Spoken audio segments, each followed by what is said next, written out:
Good மார்னிங்ண்ணா. Good morning. என்ன பண்ணிட்டு இருக்கேண்ணா? ஆமா ஆமா வந்தாங்க, பேசியாச்சு பேசியாச்சு.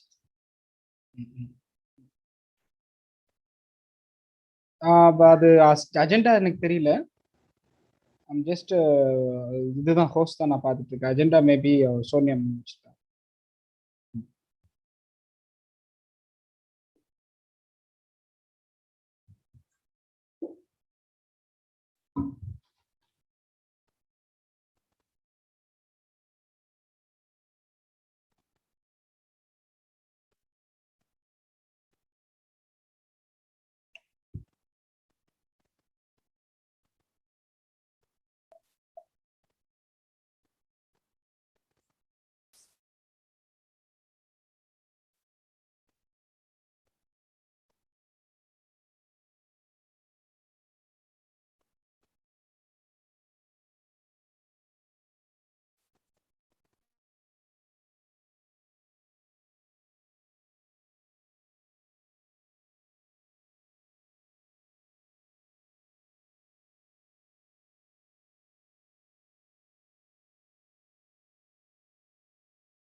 Very good morning. I hope I'm audible.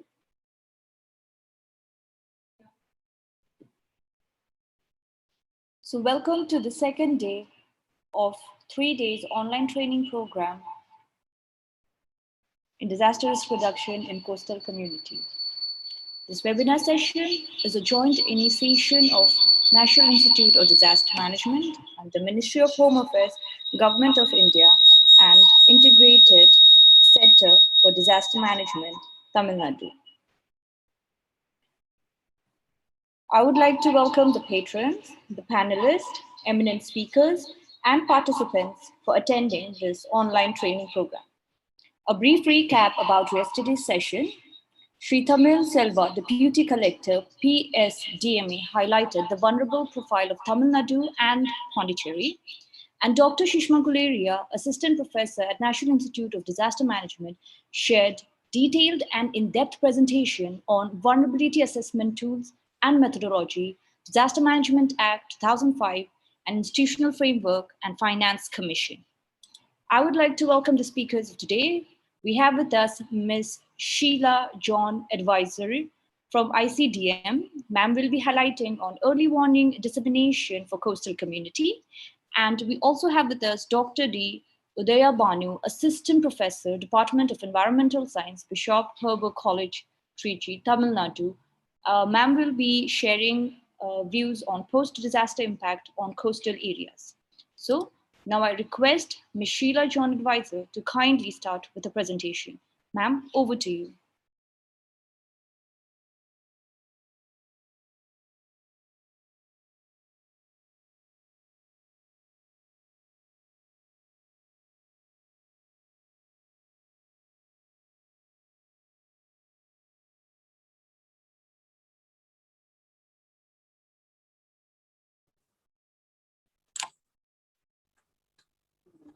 Good morning to one and all gathered. Am I audible? Yes, ma'am, loud and clear. Yeah, okay. Because of some technical errors in our part, anyhow, I take this opportunity to thank the ICDM for giving me this opportunity to present on early warning. Okay, now what it means people those who are living in the coastal area and early warning dissemination. This is actually the need of the hour. Nowadays, we can see because of the change, the monsoon and everything, how the people in the coastal region are affected. Daily in the newspapers, we come across how, the fishermen who have gone into for fishing, all that, they have been disappeared, and how all the coastal areas have been, eroded, all that. So, as a part of the disaster management committee, both at state as well as national level, we have to inform them, we have to impart knowledge to the coastal people so that they will be warned and we can prevent further damage. Okay, next. You all would have come across the Bible, right? You all, in that, you would have known about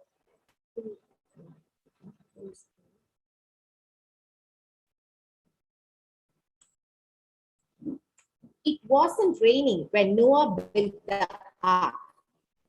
You all remember Noah, how he was given warning by God for that he will send the rain, and so that he will have to equip, he has to build an ark, that is a boat, and equip with it with all the necessary items so that for 40 days he will be safe, and once the rain has shut down, then he can come out, and by this process how his descendants were saved. And we all know how huge rain was sent, and after 40 days how they were saved. Same way, this early warning system. Early warning means before any disaster or any national calamities occurs, how we have to prepare ourselves. We will go into that. Early warning system. An early warning system can be defined as a set of capacities needed to generate and disseminate timely and meaningful warning information of the possible extreme events or disasters. Example like floods, drought, fire, earthquake, and tsunamis that threaten people's life. What are the characteristics of this early warning system? It should be based on sound and scientific technical knowledge about the risk, and it should be people-centered. Our focus should be on the people. And now we are focusing on the people who are in the coastal region. Then, depending upon a clear delivery system with simple communication and multi-sector coordination. That is, if you are giving the early warning means, it is not only within the community, it has to have a multi-sector coordination. It has to involve many sensors, satellites, people concerned, giving warning, all this. And pertinent to the communities to which it is intended. Then, public awareness and education involving many sectors. Nowadays, because of this education only, we will be able to impart more information to the community. So these are the characteristics of the early warning system. Now, why do you need this early warning system? What is the purpose of this early warning system? Yes, it is to protect the community from further damage, as well as to be prepared to save lives. So this is very, very essential. Next, we go on to what are the elements of an early warning system. It consists of 4 elements, that is risk knowledge, monitoring system, signals, and the response strategy. If you consider risk knowledge, that means which area is prone to what type of risk. For example, now coastal region, when we speak about the coastal region, it is actually the risk involved is, we cannot forget the tsunamis, earthquakes, floods, all these. So we should have a knowledge of what type of risk will affect that particular area. And secondly, monitoring systems. What are the monitoring systems which are user-friendly, which are available, which can impart the knowledge and which can reach out to the community? So that type of monitoring system. That is, monitor all your sensors for meaningful changes. Next, we have the signals. What signals will provide the best insight? That is signals. For example, a tsunami is fast approaching means how that signal reaches. For example, the earthquake is going to take place means how the seismic energies, how the seismic energy which is released, how the S wave, it starts with the P wave and the S wave, all the signals you should be aware about, and all these should work with that elements of the early warning system. Then response strategy. What actions will be taken? If there is a warning, what type of action has to be taken by the different community? Understood? Next, we go on to the next slide. What are the agencies for this disaster? Disaster and the agencies we can see. Cyclone. For cyclone, it is the Indian Meteorological Department. For tsunami, it is the Indian. For floods, it is the Central Water Commission. For earthquakes, it is Indian Meteorological Department. And for snow and avalanches and landslides, it is the Defense Research and Developmental Organizations. These agencies play the vital role in alarming, in giving the early warning to the concerned community. So what is an earthquake? First, we will see some of the natural disasters which are concerned with the coastal region people. So earthquake. What is an earthquake? It is a result of a sudden release of energy in the Earth's crust that creates seismic waves. So earthquake, there is some changes in the earth crust. A sudden energy is released and seismic waves are produced, which comes to the upper part of the earth and causes the earthquake. So you knowing about the earthquake, you should know some of the terms which is related to the earthquake. Focus. Focus means the hypocenter. That is the location where actually the earthquake starts. So it starts from the hypocenter. You can see in the picture. Then epicenter. Epicenter is the area above the hypocenter, actual location on the surface of the earth where the earthquake starts from down to up, from hypocenter is the down, and exactly on top is the epicenter. Next, earthquake magnitude. When you're, when you come across the media and all, they say this earthquake, the magnitude was so and so, this was the effects, everything. Same way, depending on the magnitude, we have the earthquake effects, and approximately per year, how many earthquakes have taken with that magnitude. Okay, if the magnitude is less than 2.5, earthquake effects, usually it is not felt but only recorded. We have the sensors for recording, only it is being recorded. It cannot be felt if the magnitude is less than 2.5. And this one occurs 900,000 times per year. Okay. And if the magnitude is between 2.5 and 5.4, this is often felt, but only there is minor damage. Only there is minor damage. Then 5.5 to 5.5 to 6.0, slight damage to the building occurs and other structures. This occurs 500 times per year. Okay. Then 6.1 to 6.9 may cause a lot of damage in very populated, highly populated areas. So approximately 100 will occur per year. Then 7.0 to 7.9, major earthquake, serious damage occurs. This usually 20 earthquakes at least per year it will occur. And if the magnitude is above 8, great earthquake, this can be totally destructive, and it occurs once every 5 to 10. Okay, so these are depending on the magnitude of the earthquake. Next, this diagrammatic presentation will be seen in the, this is a display seen in the computer when sensors are placed inside, sensors are placed in the Earth's crust to monitor the waves which causes the earthquake. So this will be the display. This is the warning which will be given to the concerned people, so that they will warn the people in that region to move or to take to take precautions. Okay, so what happens here is this is what I told you. It will be the earth crust. So naturally, what happens is S wave. When seismic waves are started, it will start with the P wave. The P wave, which when the energy is disrupted, the P wave is not so destructive. Understood? But it will give a warning that it is going to, an earthquake is going to take place. So with that warning itself, the people may be moved to shelters or necessary precautions they will take before the S wave will start coming, because the S wave is the most destructive one which caused the actual destruction. So this was formulated. This is known as shake alert. This is one of the early warning system for earthquake which has been formulated, and this is doing wonders. It is protecting many lives. We can see a graphical representation now. This is a graphical representation of an earthquake. You see the arrival time for the P wave was at 8:21. The P wave alert came. So before the S wave came, the S wave came only at 8:30. So the lag time, there was 9 minutes for the person to take some precautions.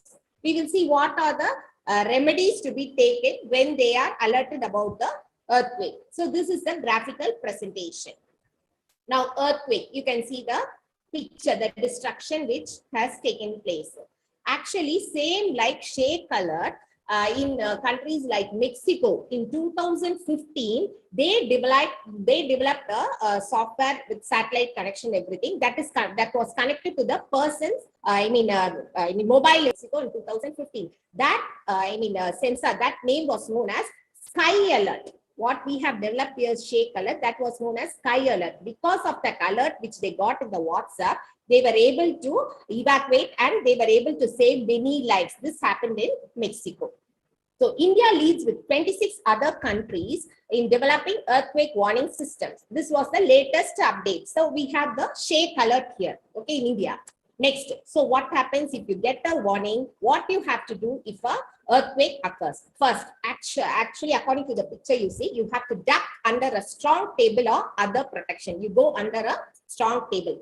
Cover your head with your hands or other object. Then hold the position until you are safe. So this will protect you from further damage. Next, you can see here, naturally when a shake, according to the magnitude of the earthquake, you will have a tremor. So when you are frightened, you have got the alert, please don't use the elevators. Use the stairs to station yourself. Do not use the elevator. Then get under some strong table and cover your head and the neck. Then stay away from any utility wire connections, anything is there, please stay away. Then when you're driving, you try to stop the vehicle. Don't go under any bridges and don't stand in your house near any shelves or something, because there is a tendency for the shake and everything will fall on your head. Usually in certain countries, when they get the alert of coastal region, they come out of the house. They will not remain in the house. Actually, they'll come out and they will stay. So these are the actions you have to take when an earthquake warning is come and you have to protect yourself. Then what you do after an earthquake. So earthquake has occurred, you have protected yourself. Now you have to go back to your routine. So what you have to do? You have to expect aftershocks. You just imagine you have to be, check yourself and others, whether all of them are alive. Look for any fires around, you have to look. Stay out of damaged buildings. Damaged buildings may be destroyed by aftershocks following the main quake. Okay. So sometimes the buildings will be damaged, but still you don't go and stand near that. And if you were away from home, return only when you get the other alarm that you are safe. That place is considered safe. You can return home. Then only you can go back to the area. Understood? Be alert for and observe any official warning, broadcast, any media, anything. You have to be alert and receive any warnings. Use extreme caution. Check for damage outside your home.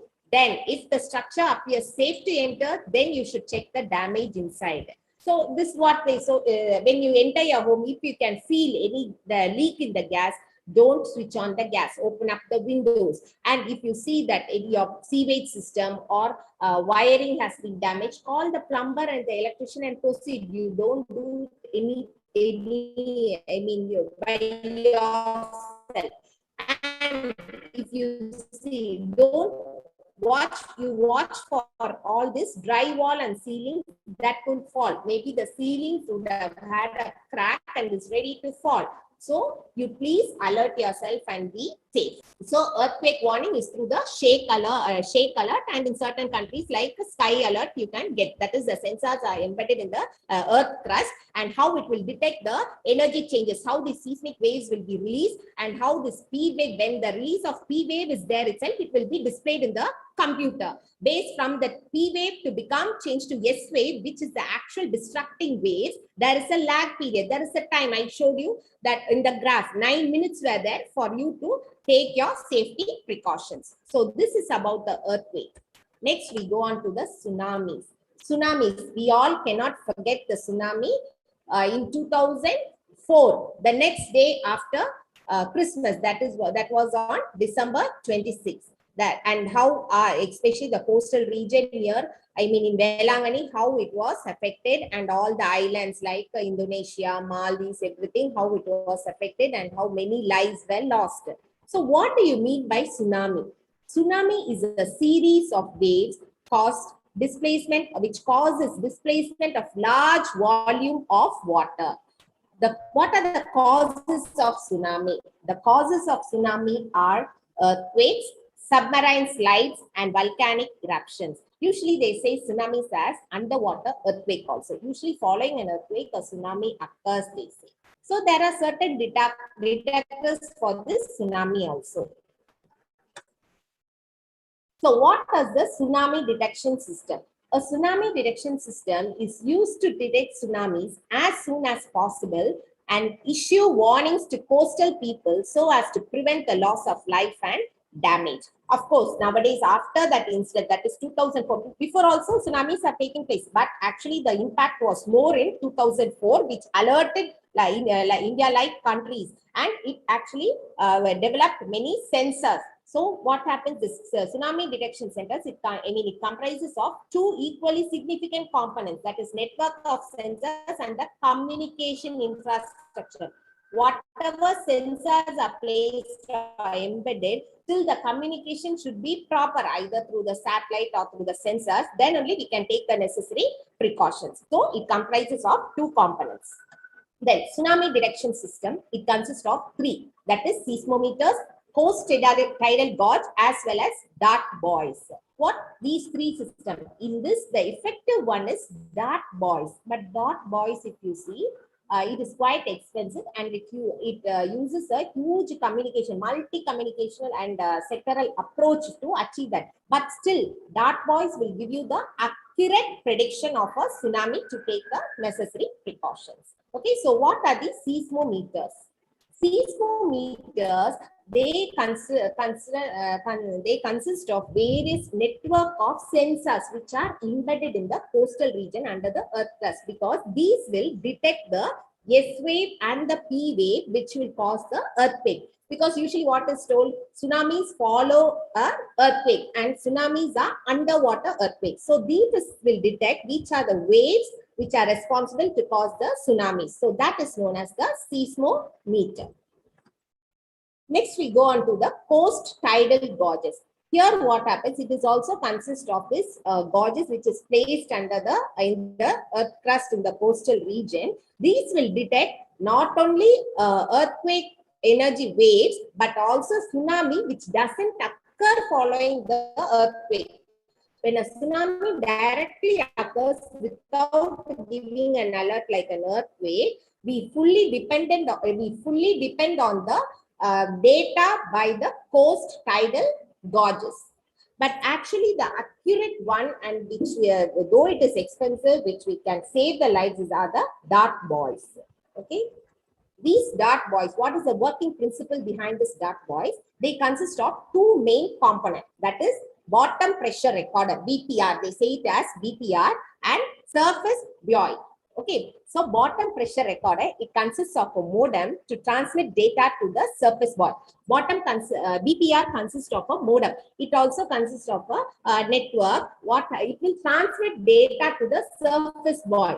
But sometimes this bottom pressure recorder, if the energy is more than the threshold energy, what happens? It will not transmit anything to the surface buoy. It will directly inform the satellite communication about the danger which is going to happen. Understood? That is why this dart buoy is very, very important.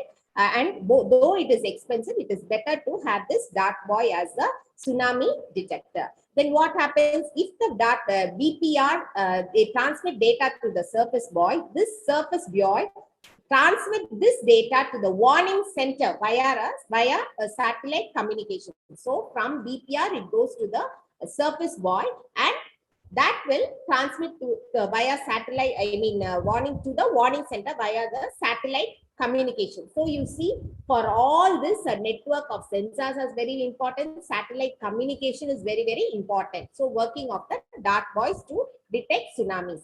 By using this, after 2004, we have got many alerts regarding tsunamis, and persons were able to go to safer place. Okay, so these are the three used for detecting tsunamis, that is seismometers, coast tidal gauge, as well as the dart buoy. You can see this dart buoy, how it is detecting. Next, tsunami preparedness. Actually, we all should be aware about the broadcast, especially when you are living in the coastal region. Okay, because earthquakes are often precursors to tsunamis. So the danger, you look for the broadcast, what they are seeing. This is an example. So broadcast is located on the specific ring of fire, which means they are expecting some tsunami. Example, earthquake strikes, that is in your coastal region, and earthquake strikes, that is shaking or anything. You just follow what are the things we discussed. hold, all that we discussed. No? Just like that, you have to follow and protect yourself. Then, when the shaking stops, move to higher ground or inland immediately. Don't go away from that immediately. Some, they have a tendency to go to the seashore and watch the waves.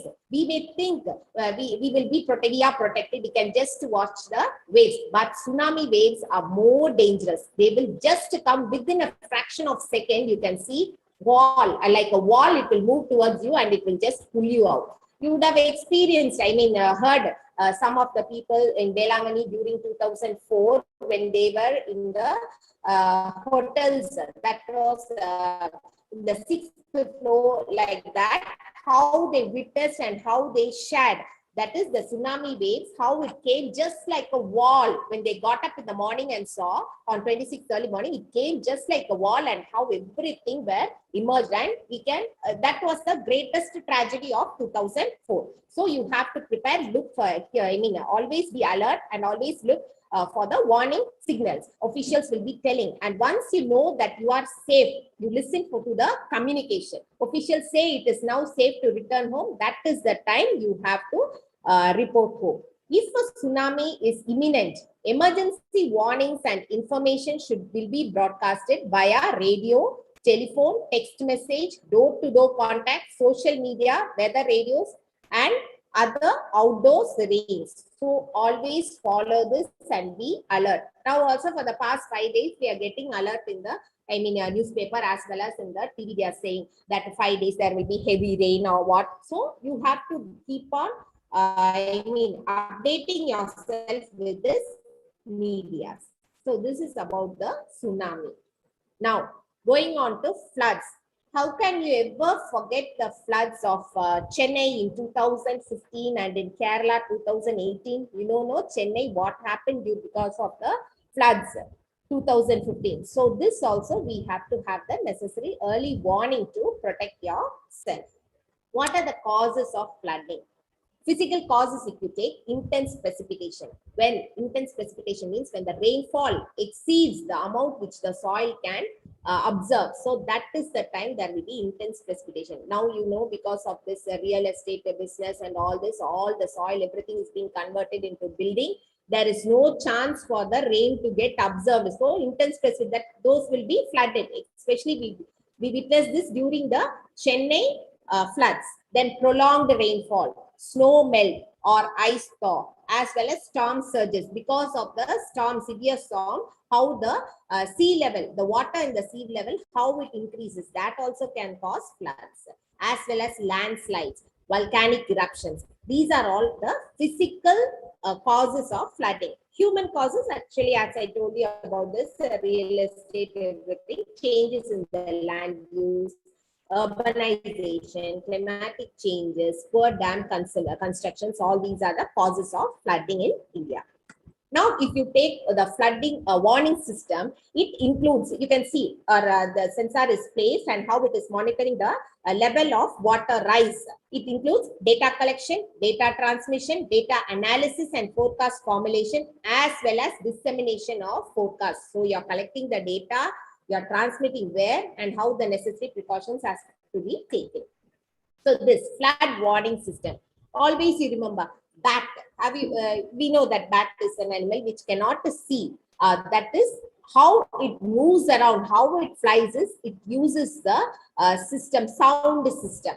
Okay. When high frequency sounds are produced, when the bat is moving around, what happens when the sound, the frequency is heard, the return sound, the echo is actually heard soon. That is soon means that it knows that it is dangerous. It is going to hit something. So that is how it is circulating around, though it cannot see, based on transmitting the high frequency sound. The same way only we also, and the same way we use the sensor for the flood monitoring system. What happens is we place the sonar flood warning system. The sensors are placed, are embedded in the bridges near the riverside or anything. The sensors are embedded. So these sensors, what they do is they will transmit high frequency sound to the water level down. So when the water level is increased, sound will be heard sooner. That means you should be alerted that a flood is going to take place. So based on this system, based on the principle used by the BAT only, we are monitoring the floods in certain areas. This is known as the flash flood warning system, and this is the design where the sensors are embedded in the bridges near the river, and how that they will send the high frequency sound down to the water level, and depending on the echo back, they will, as the water level increases, we will take shorter time for the return sound, the echo to come back. Based on that only, they will take the necessary precautions. Next, Indian flood forecasting stations are located in certain river banks like Ganga, Brahmaputra, Godavari, as well as the other eastern rivers, Krishna, Mahanadi, Barak, all these rivers, everything, the flood forecasting systems are located. Flood occurs even due to melting of ice. What are the solutions? So we have seen what are the causes of flood and how the monitoring for early warning.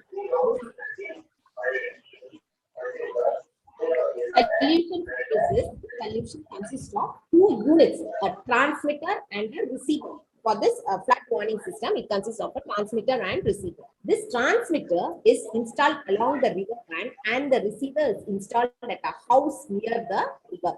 So from the transmitter will transmit the signal to the receiver to alert the house near the river to evacuate when the water level increases. This is the principle used. So you can see the early warning system here.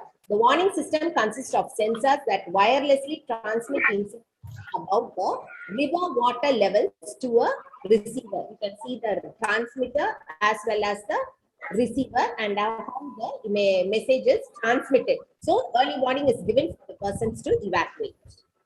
This is a community-based flood warning system that is in the upper part, that is the north side India, involving to enhance the resilience of 45 vulnerable communities to flood hazard. There are vulnerable communities which are which are exposed to flood hazards.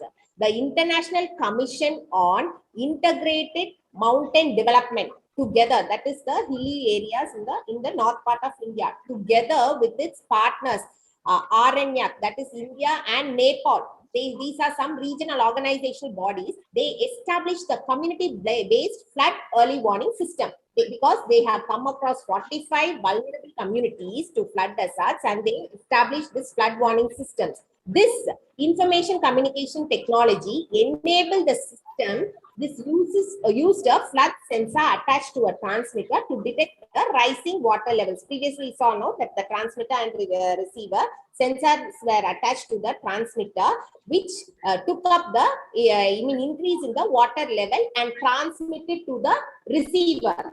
The flood warning is then disseminated via mobile phone to concerned agencies and vulnerable communities downstream. Critical flood levels are set with the help of the local community. And how it works, you can see upstream, the information communication technology enabled system installed upstream will send warning signals to flood vulnerable village downstream when water reaches the critical level. A critical level will be set up usually. An alarm is being given. This will give the people time to move out of harm's way, saving lives and property. You can see the transmitter, receiver, and from the receiver, the signal has reached the District Disaster Management Authority, which will give information to the local people downstream that a flood is going to occur, so move away.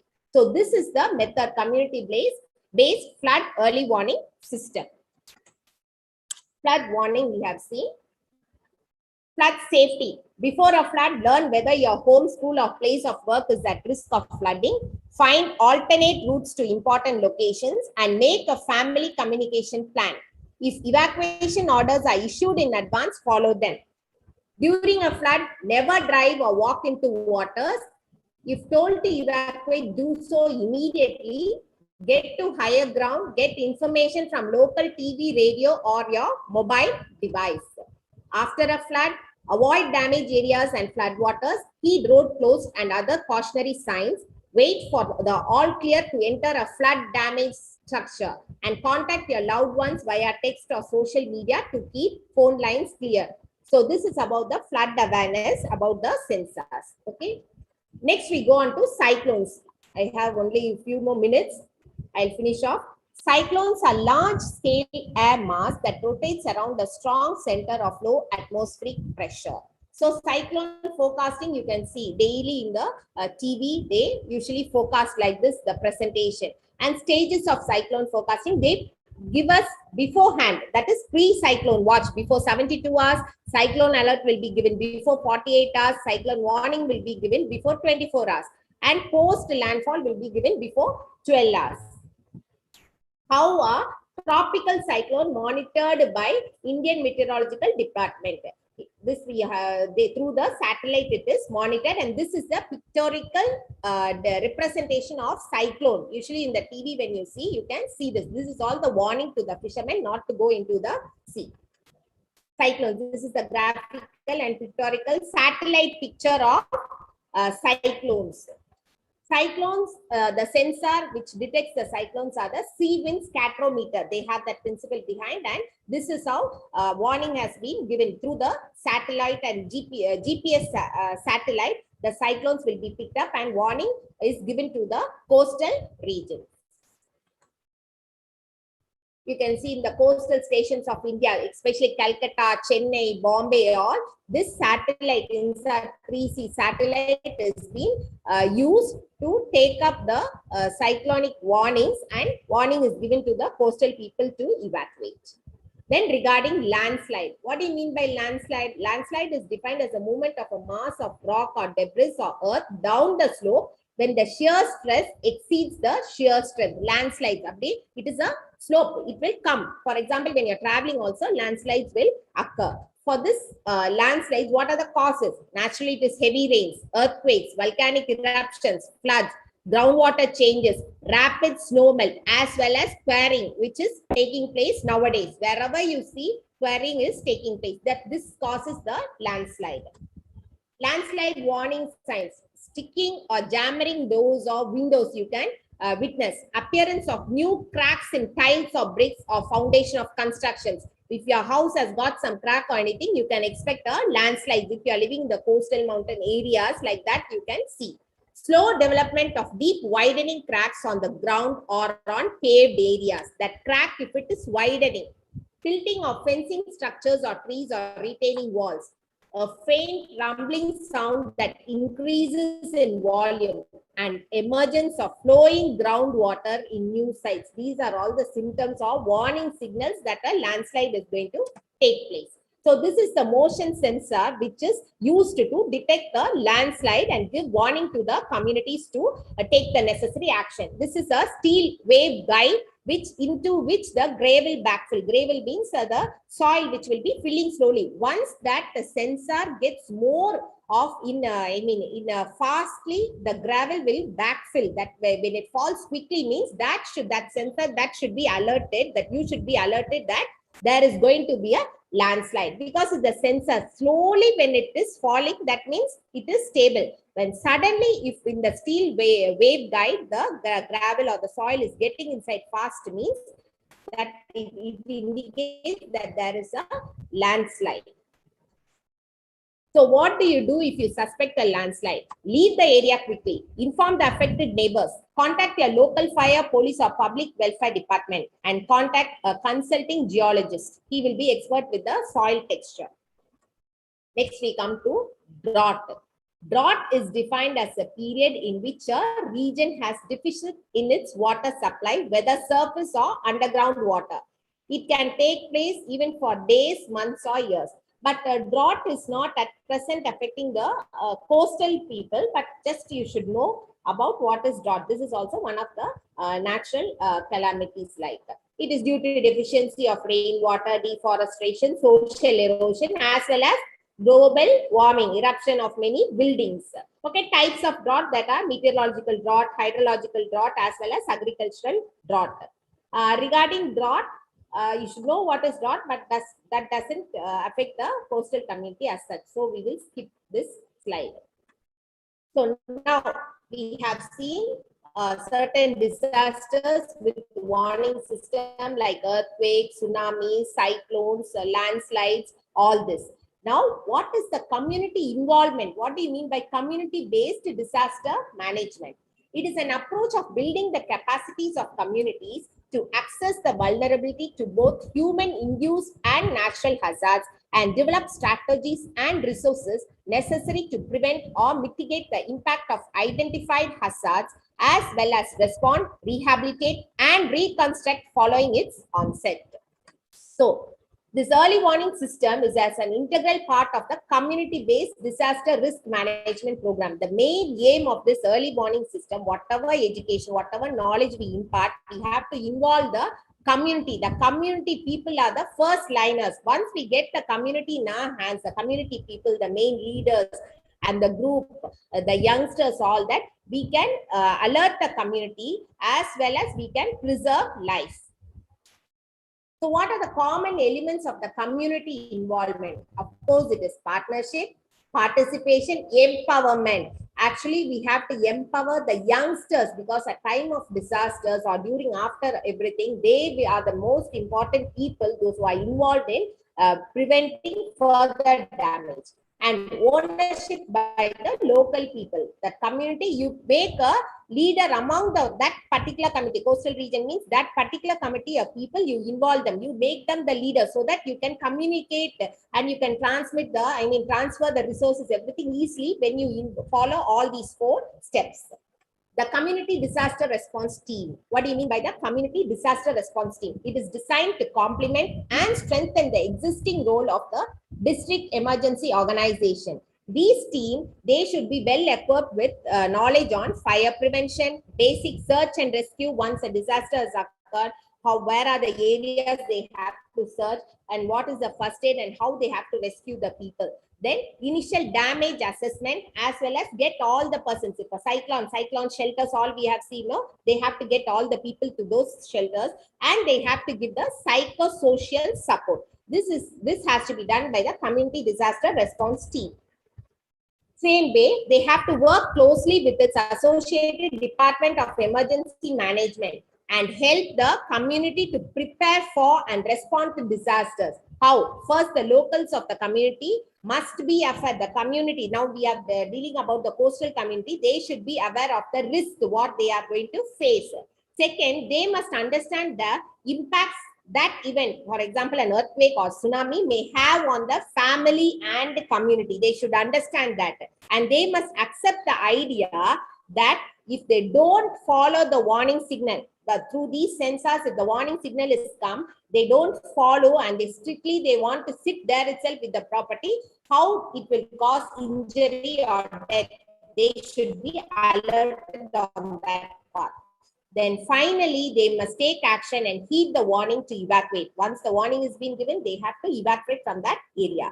Then developing and maintaining a strategic plan. Then mobilizing residents to participate in risk reduction activities. Involve the local people to work along with you.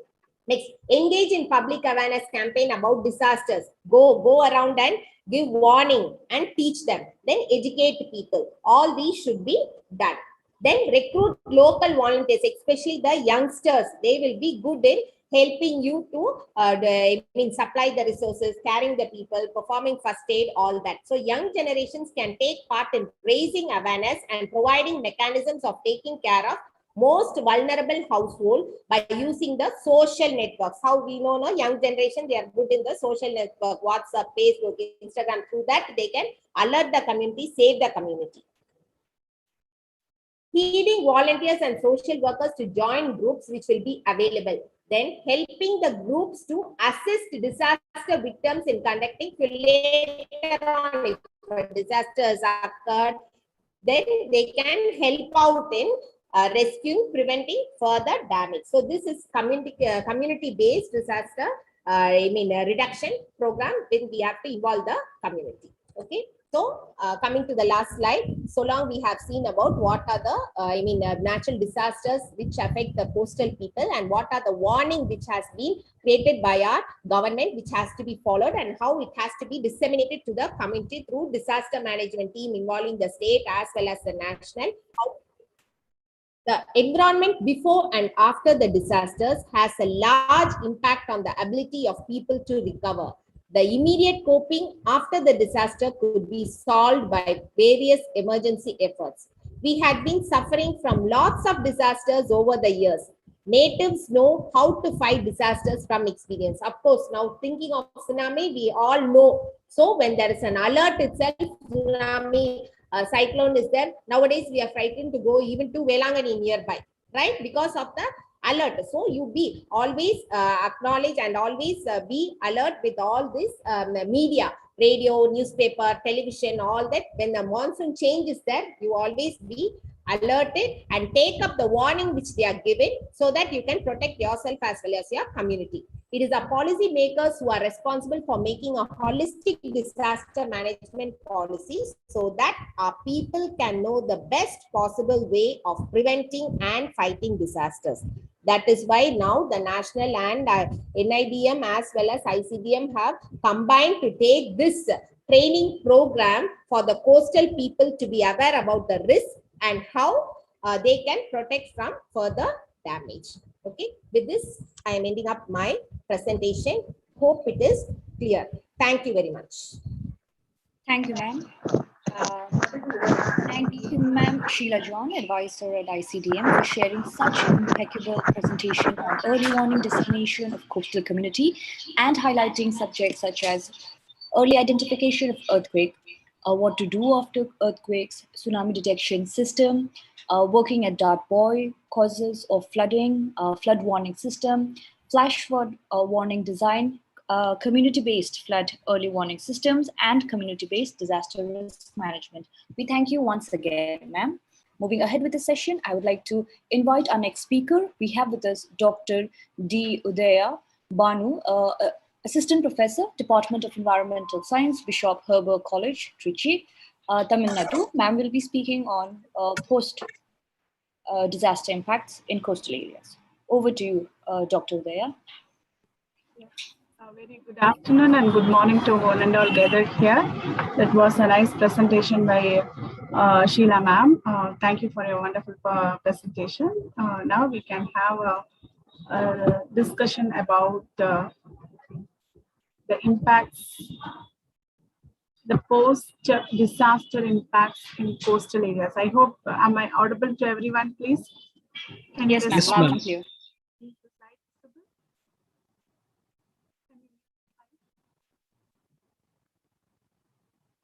Can you view my slide? Yes, ma'am, we can see. Can you slideshow it, please?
Udaya ma'am.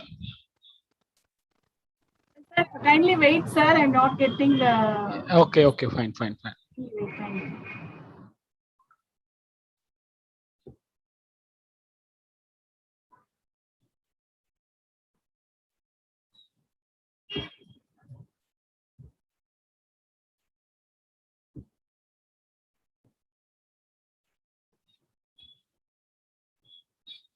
Sir, it is visible now? Yes, perfectly. Thank you. Go ahead.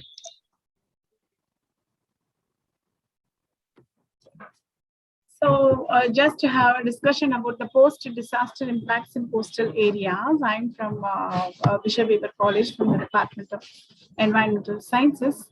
So we can have what type of post-disaster impacts in our coastal area.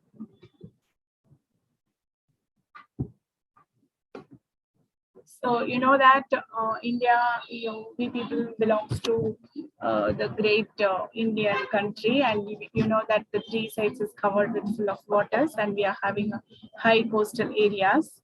And you know it is one of the great 12th mega biodiversity center and the 7th largest country in the world. And also the coastal areas, it is the 4th largest producer of farmed shrimp in the Eastern Hemisphere. And around 12% of world fishes are in our India, about 2,200 species. The wetland is about 4 million hectares.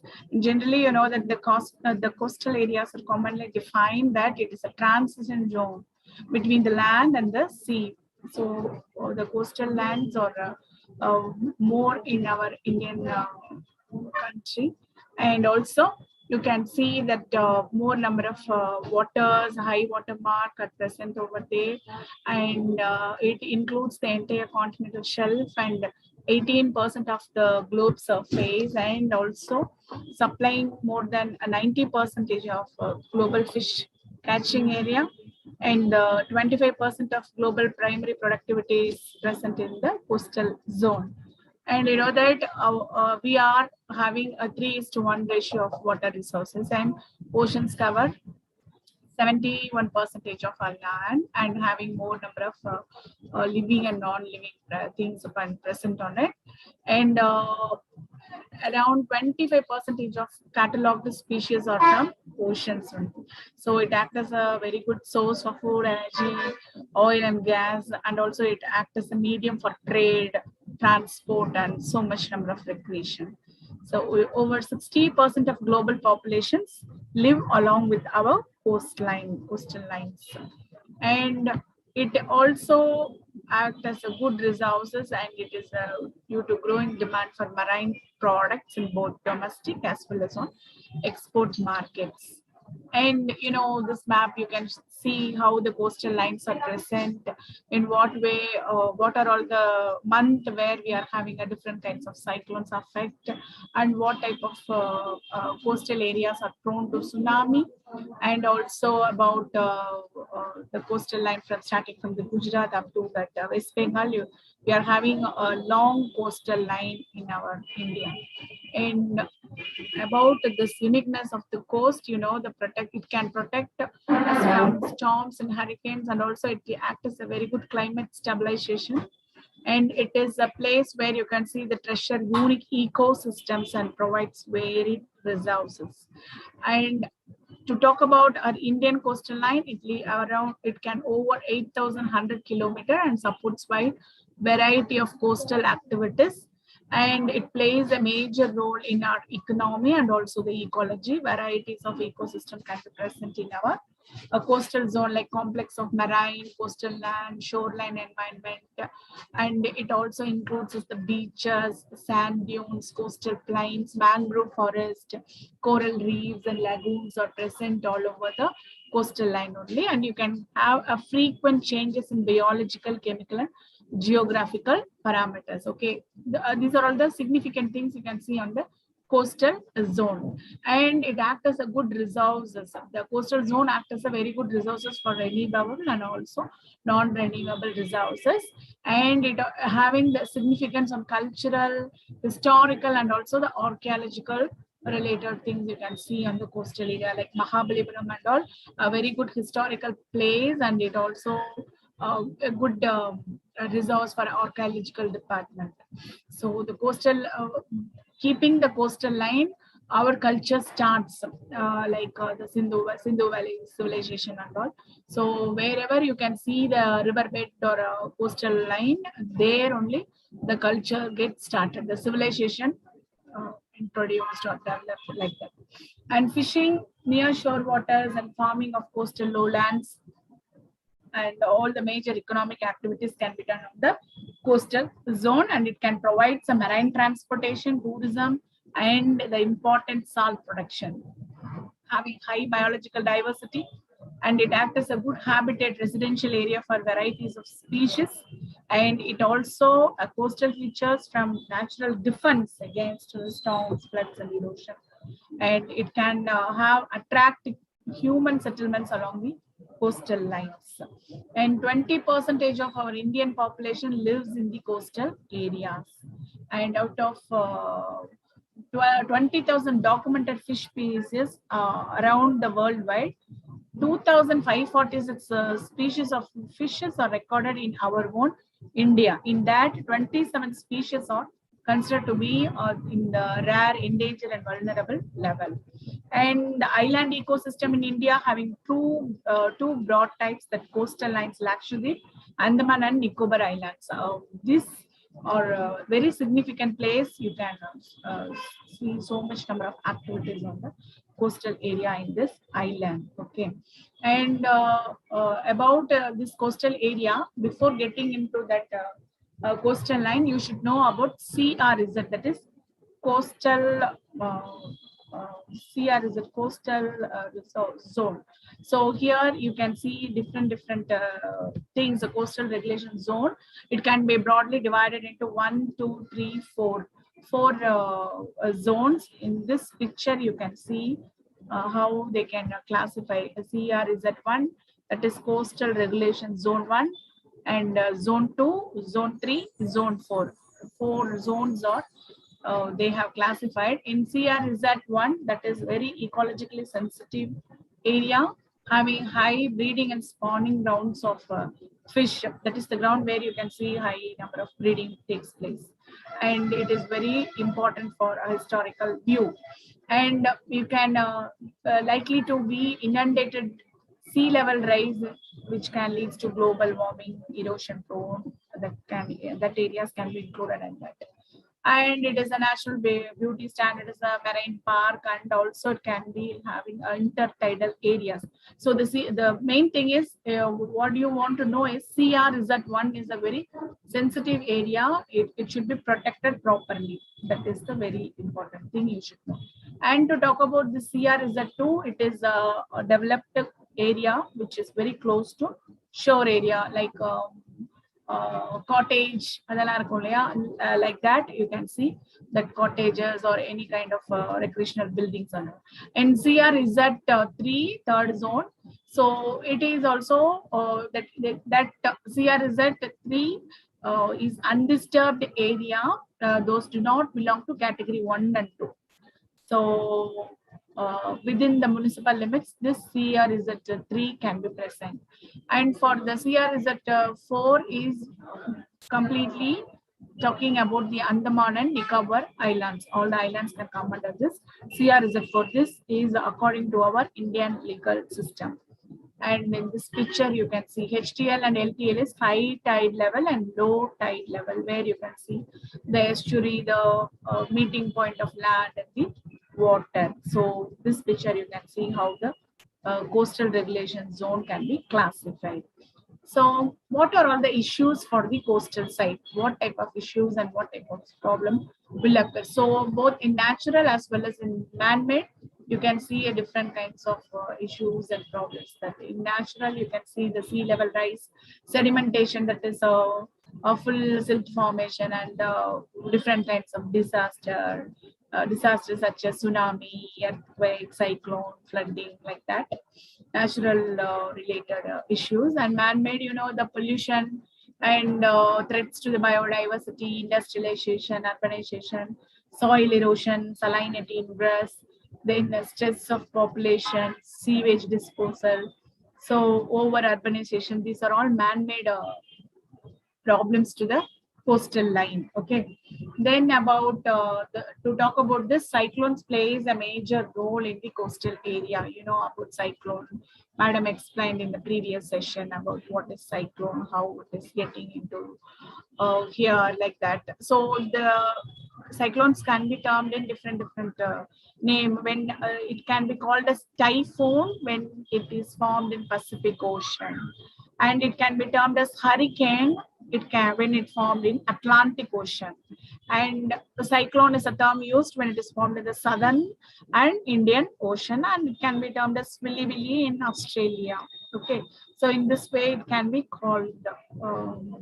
And what are all the cyclones recently held in India? In West Bengal, you can see Kum and Rona and Mora are the cyclone in West Bengal, and in Andhra, Lehar in 2013, Hudhud in 2014, Kyant in 2016. And in Kerala, you can see the Nara occurs in 2016 and Varda in 2016, continuous cyclone. And in Maharashtra, this ARV2 and Fian in 2009. In Tamil Nadu is the very sensitive state, often used to have more number of cyclones. We are having an enormous number of cyclones. Mari in 2013, Rauno in 2016, and Nada in 2016, and Bird in 2016. And these are all the cyclones, Oki, Gaja, Varda, and Burevi are all the cyclones present midway in Tamil Nadu state. And below are the villages. Kurivi Karambai village in Peruvarani Taluk, and Vartana town in Tanjore. Mallipatnam, a coastal village in Pattukotai Taluk of Tanjore, then Nagapatnam, Tiruvarur, Pudukkottai, Pattukotai, Madukur, Peravurani, Tiruvonam are all the coastal areas, coastal villages which are severely struck with this kind of cyclones. And Vedaranyam in Chennai area, Sirkalandur, Tirumandikadavakam, Trinirmalai, Kundratur, these are all the places you can see. All the villages in and around villages are severely affected with this type of cyclones. People are suffered a lot, the coastal people. So what are all the threats? What type of threats can to coastal zone, and what are all the related ecosystem? It can know that rapidly increasing high number of population and all the associated urban activities, and monetization, commercialization, all kind of technological improvement, and very harmful fishing methods, logging of forest and mangroves, where enormous amount of pollution, that is I told you about the sewage disposal system, which can leads to high pollution in the coastal area, and changing of agricultural practices and coastal developments leads to high threats. So the untreated sewage, which leads to eutrophication, that is high number of plants can be placed due to high nutrition, eutrophication takes place. Then toxic algal bloom, and it can be termed as red tides because of high accumulation of many chemicals on the shoreline. It can lead to toxic area, and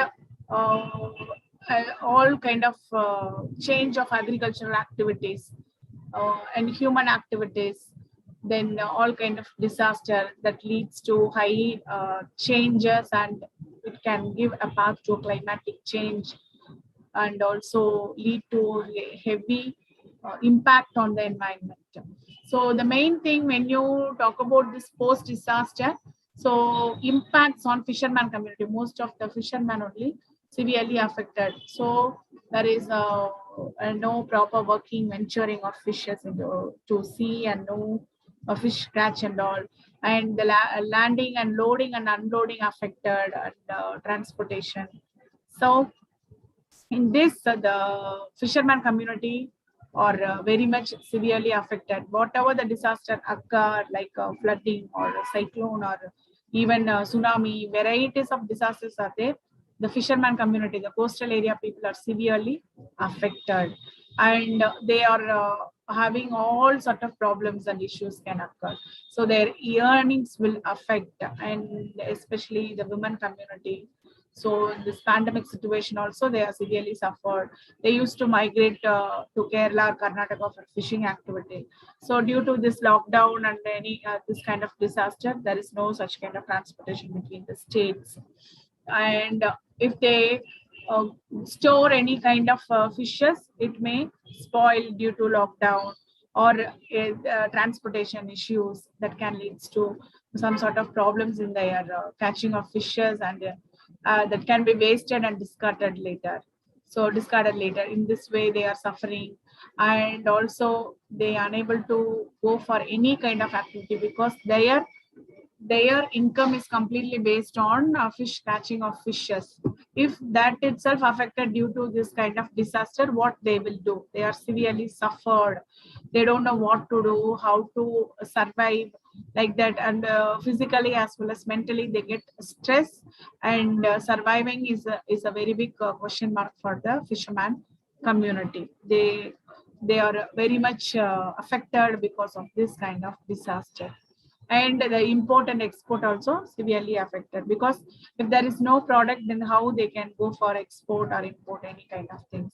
And generally they used to have ban period. During that ban period, fish ban period, they used to go for services, their boating system and all sort of related machine and services system. If it is not properly, if they are not getting any kind of work, means what they'll do, how about their economic condition, in what way they can survive, like that they may get severe problems and issues in their everyday life. And about to talk about this pandemic, COVID-19. So positive impacts as well as negative impacts takes place in our environment. So what are all the negative impacts? You know, so much number of increase in biomedical waste, and the usage of post protective equipments, using all kind of PPE, then high number of municipal waste. There is no lessons of, the recycling activities are very less, and the increase of hazardous waste, and the high number of soil and water, and also the air gets polluted. So much number of environmental pollutions are raised because of this biomedical waste. Okay, and about the positive impacts, so the restrictions takes place, the transportation is less, and there is a reduce of greenhouse gases, and the fossil waste, the consumption of fossil fuel like petrol, diesel and all, it is reduced, and the water quality is improved, as there is no dumping of discharging or any kind of wastewater or any other sewage or dumped into the land or water. So that can reduce the pollution and start improving the water quality in one aspect. So we can also get a reduce in noise pollution, and also improve in air quality. The biodiversity, ecological restoration takes place. So this year's term is eco restoration, environmental restoration, to save the Mother Earth. Is World Environment Day theme, the World Environment, June 5th. The theme of that World Environment Day is eco restoration. We have to restore everything. So in this pandemic, corona leads to positive impacts as well as negative impacts on the environment. So how to sustain? Sustainability is past, present and future. In all the term, all the place, the environment should be in a correct, right condition. So how we can go for sustainability? How we can sustain on the environment? So whatever the thing we are doing, it should be on us based on the sustainability. So in what way? Using of green and public transportation like carpooling and public transportation, usage of buses, like that we can do, instead of going for a single person with 4-wheelers and 2-wheelers. The sharing is needed. So the use of green and public transport, renewable resources, treating the wastewater, and to reuse the wastewater, and to waste this water can be recycled and reused, and reducing the waste in the source itself, source reduction, then ecological restorations and ecotourism. And we should have some change in our own behavior in our daily life. Instead of making so much number of waste on the environment, we have to behave, and we can reduce the waste. And also all, not only in international cooperation, but also all the individual cooperation is needed. We have to cooperate and coordinate, then only we can go for sustainability and we can sustain ourselves. So we have to minimize the conflict among users, planning, and we should have a very good collaborative approach, what you are having right now as a webinar and all, giving hands with collaboration with many persons, institutional wise, region wise, more number of field and all, we can start getting collaborative approach, and we can give awareness to the people in the student community. So when we do like that, this forms the integrated management system and concept for managing and maintaining all kind of disaster. And we should start planning whenever we are talking about this disaster management. We should plan, prepare, rehabilitate, reconstruct, like that we can say. So the planning is needed. So we are able to define and assess the existing management area and engaging the affected areas, and we can develop an integrated management plan, and it should receive endorsement of the plan, implementing the plan, monitoring and evaluating the outcomes. So the keep on planning and implementing is very much important for the management, for the environmental and sustenance, as well as the to manage and maintain the people, to give principle, integrated management principles, how we can plan, we can execute based on the ecosystem, the sustainable development. So the collaborative approach and the conservation of existing nature, and we have to give responsibility for each and everyone, not an individual agency alone or not an individual person alone. We have to give responsibility to all the people, because everybody is sufferer. So everyone get so much issues on this disaster. So what we have to do, we should guide in a proper way, giving responsibility for everyone, and flexibility is very much mandatory, so that only we can start coordinate and cooperate, and we can survive coexisting on the earth. So a simple and common sense approach, a modern and qualitatively different way to use, protect and conserve the oceans and the coastal water. So these are all the important things you should know on this integrated management principle. And what is the purpose of having the coastal management? So it can maximize the benefits from the coastal zone, and it can, when you start going for the coastal zone management, you know the conflicts as well as the effects, what are all the harmful effects, how we can protect the resources, in what way we can save and conserve the nature, and how we can concern over it. And we should know about the tidal and wave energy, how to reduce risk if any kind of disaster occur, and how we can stabilize any kind of issues come in that particular area. Like that, we can have a good purpose of managing the coastal zone. And the coastal guard should coordinate with the people, coastal people. The people can have a good link with the government sector, as well as the NGOs, as well as the people in around that coastal villages and all. Okay, like that type of thing we have to manage and maintain. About this coastal regulation zone notification, each and every individual who are present in the coastal area should know the regulations. So what are all the notification given by our CRZ? So they should always know about what is happening and how to handle, like that the people are get in touch with this kind of notification from the coastal regulation zone. So to preserve, to protect, what type of activity can be made, how we can balance the developmental needs as well as to protect the existing natural resources, and how we can protect the coastal communities, and what are all the activities should be prohibited, and also what are all the activities we can regulate on the coastal line, and what way we can make the livelihood to be sustained for all the era. Like that, you can get in touch with this regulation notification.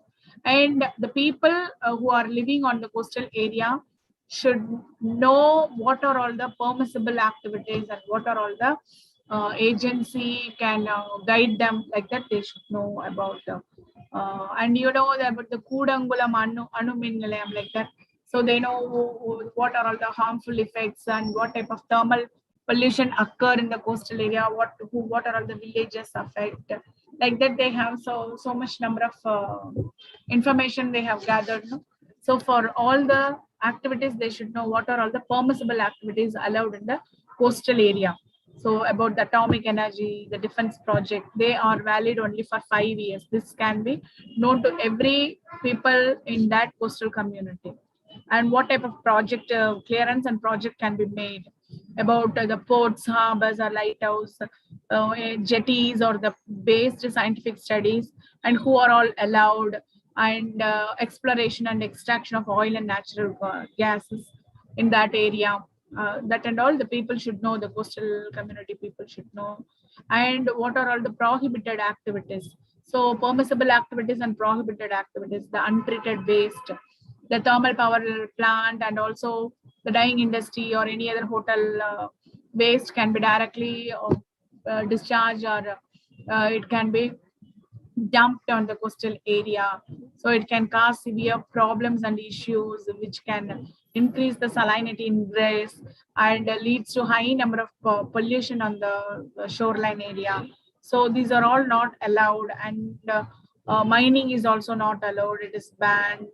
And after 500 meters only they are supposed to construct any kind of building. Even in the Andaman and Nicobar Islands, it is an exemption a place. They can have different rules. The people are not at all allowed to all kind of islands in that group of islands. So that information should be known to each and everyone who live, especially the people who are living on the coastal area. And the construction, I told you, the CR is at different kinds of zone. So permitted persons only allowed to visit all the area. And there is no ordinary people can do any kind of activity on the shoreline area. They should have a proper trained people, and allotted people only allowed. And construction activity and any kind of dumping activities, and the pipeline are not allowed in such kind of areas. And what type of efforts to support the fishing? These are all the things every coastal community people should know. And what type of efforts to support the fishing community? Anyway, they are knowing all kind of information, how we can give support and what type of effort we can put for them for the improvement and development of the fishing community, especially in this pandemic time, how they can receive the government announcement, in what way they can be allowed to get all kind of informations, and also how they can get some sort of help and support from the government sector and even the non-NGOs. Like that, we have to work for it. And we can organize phone-in programs, audio conferencing with experts, and address them timely queries, and also facilitating the fish farmers to harvest their fishes with maintaining the social distances, and also sell the fish through WhatsApp and Facebook, all the social media and all. So like that, we can give effort to support the fishing communities. And 24/7 helpline facility can be provided to the people who are suffered with this disaster. And many kind of posters can be displayed in all the coastal villages, and many kind of online and offline awareness program can be conducted. And what type of issues can be faced by the fishers and fisherwomen. Like that, we can engage and give some sort of linkage to all kind of schemes and all, giving proper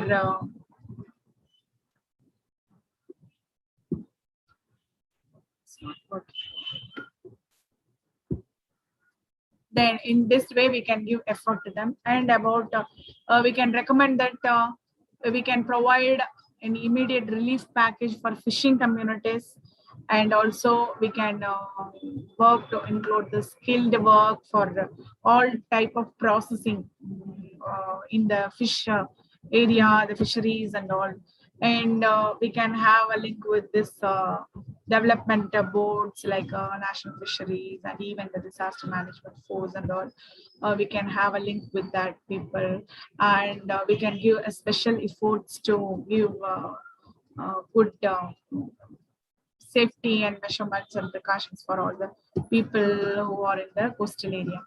And in this photograph, you can see the seashore of Marina Beach and the Adair Beach. These are all the beaches, shoreline areas, coastal areas, and how the people are watching the sea without any work and all.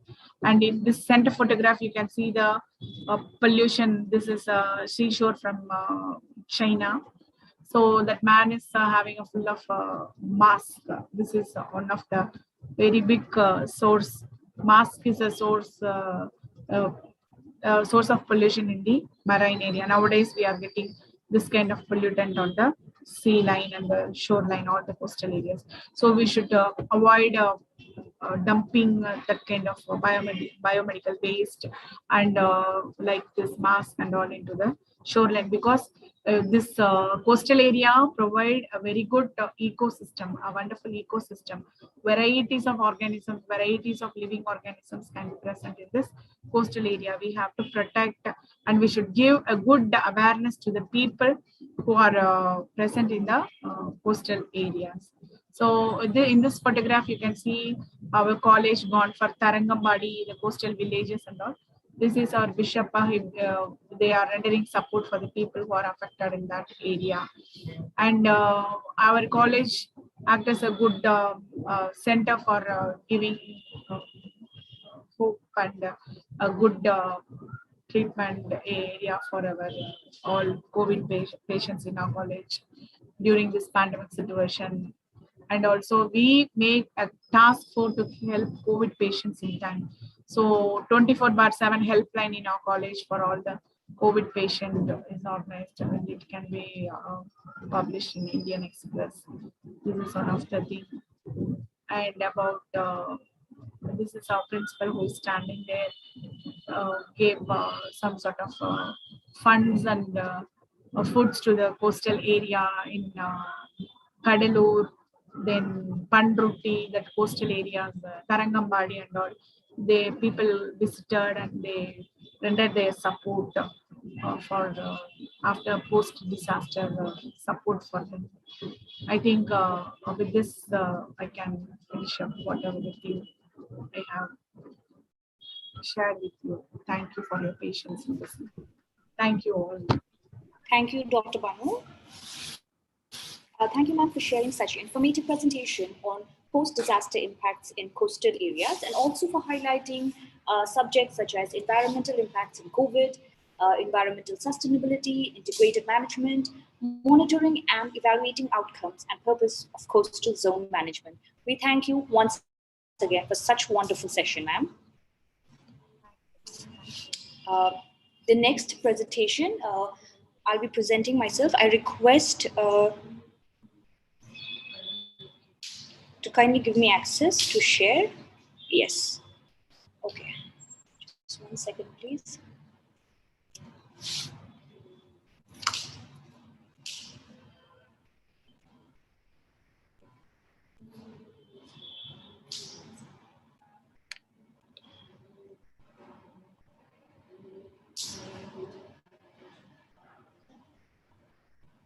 Yes. Is my screen visible? Can I get a yes or no as an answer? Yes, sir, Adna. Thank you, Dr. Sushma. Okay, so the title of my session is Disaster Risk Mitigation and Awareness, Efforts Related to Risk Reduction and Disaster Mitigation.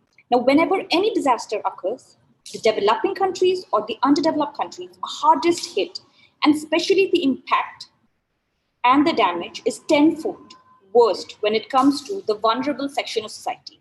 Thus, it is very important to reduce the impact caused by disasters by transferring knowledge and generating awareness and building the local capacities.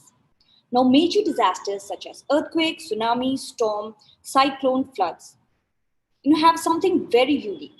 It offers a unique chance for settlement to turn disaster vulnerability into disaster resilience. Thus, for every recovery process, risk reduction and mitigation measures should be integral or prime part, by raising public awareness, making necessary changes in structural and non-structural risk reduction elements, and the need to educate public concerning their own behavior. Now, risk reduction also needs to be mainstreamed in the central flow of government policies and planning. And whenever we talk about planning and policy making, the role of community and its participation needs to be mentioned. Thus, community responsibility is crucial for the engagements in recovery and even more in efforts related to risk reduction and disaster mitigation. If the community is actively involved in planning of risk reduction and disaster mitigation measures, it will directly lead to a reduced number of deaths and injured people, and there will be less damage in social structures and material assets.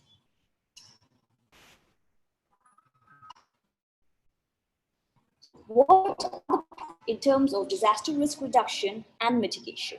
The very first priority is raising public awareness. Second would be working with the communities. And thirdly, preparation of disaster preparedness plan. Now, let's start with raising public awareness.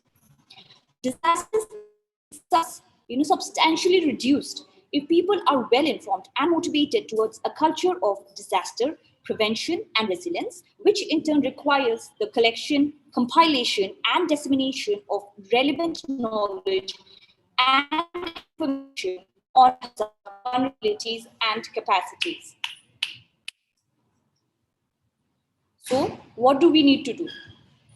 We can do it by information management and exchange, relevant information network strengthening, cooperation and partnership among stakeholders, information sharing, education and training school curriculum, training targeted at specific sectors, research related with multi-risk assessment, socio-economic cost-benefit analysis, strengthening the capacity, and definitely public awareness engagement of the media.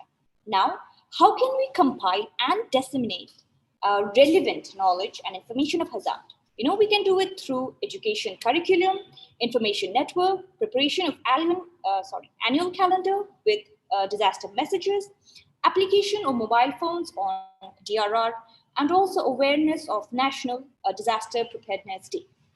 So, what are the tools required for compilation and dissemination?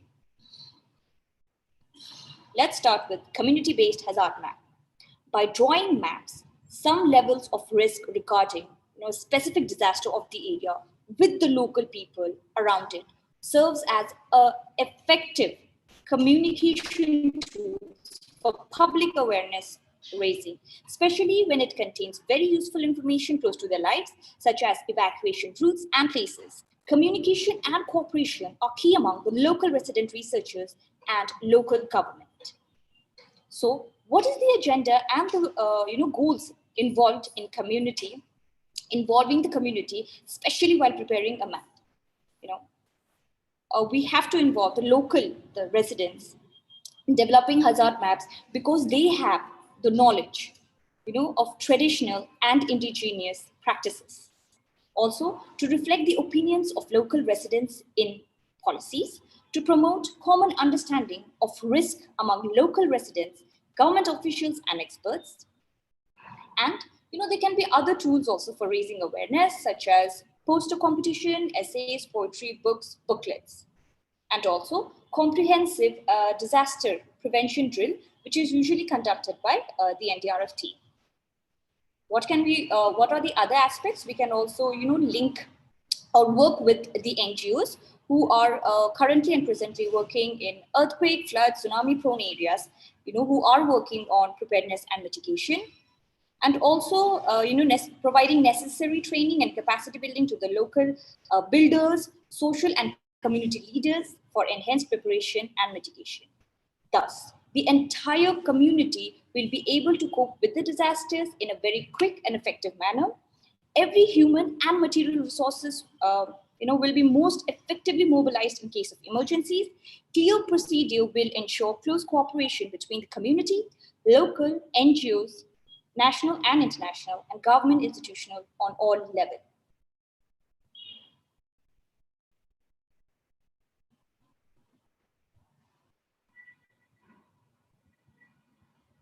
Now, let us have a look on preparation of disaster management plan. So whenever we talk about any kind of disaster preparedness plan, it can be addressed on various levels, such as international, national, state, district, panchayat, and even family level. Now, how can we do it? Firstly, by identifying hazards. Some types of natural hazards are more likely to occur in certain parts, which only the local community would have knowledge about. Thus, it is very important to plan for the types of hazard in your area, household, and vicinity, which could potentially be experienced based on your location. Different types of hazard could, occur in your areas. So they can be situation of a different response as well. Research the variety of potential disasters to find out, how many typically hazards are occurring in your areas during which year, and you can also investigate the risk of one or more than those situations that serves enough requirement for evacuation and sheltering in place. Now, how can we get information of in the event of an emergency? So during an emergency, anything can happen, like power might go out and the internet might not work. So so how do you still stay connected with the outside world? You can always invest on battery powered radios or wind up radios, or also you can also memorize the phone numbers of the people whom you call during emergencies. If you memorize the name, then that will be very helpful. And also, gathering supplies. You can stock up supplies and not hoard. So you can stock up supplies to keep your family fed, hydrated, comfortable and warm in the event of any emergencies. So what kind of foods are required, which does not require any kind of cooking or refrigeration. And also, be low on salt, and also appropriate food should be used for babies, adults who follow special diet, and definitely first aid supply would include in disaster preparedness kit. And what would be there? There would be bandages, antibacterial ointments, antibacterial wipes, burns, tweezers, scissors, definitely sanitary pads and tissues.